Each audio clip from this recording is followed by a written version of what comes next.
Ktunaxa is very unique because, like I mentioned, it is a language isolate. And Ktunaxa uses a lot of glottalization and glottalized sounds. So I would say that kind of is a big. It's a big part of our language is using that glottalization, which is very different from English, Mhm. which happens in the back of our throat.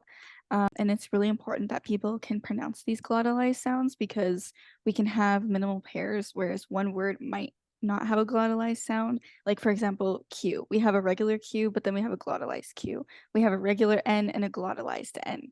So in one word, like you might have a word that's spelled exactly the same, but the only difference is that N or glottalized N. So it's very important that people can pronounce those glottalized sounds to differentiate the difference between the meaning in the word, between the words.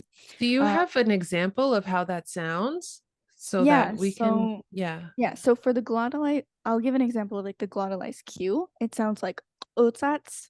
So it's otsats. So there's very like it's very much in the back of the throat. So that's how you would do it, the glottalized Q.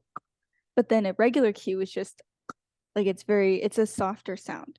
So like hard Q is like, whereas a regular Q is just right. Then we also have like a regular P, which sounds like just a regular P in English, but then we also have a glottalized P, which is more of a harder sound, like ick, ick. And then we have hard Ks and regular Ks. So yeah, so the biggest difference is that they're just a lot like of a harder sound, I would say. And then we also have other sounds, obviously, that you wouldn't hear in English, like the X sound, like in tunacha, it's sound. And then we also have something that we call the barred L, which is just like a sound. So, for example, shawiyash. So there's some sounds that are really important that we should be able to pronounce.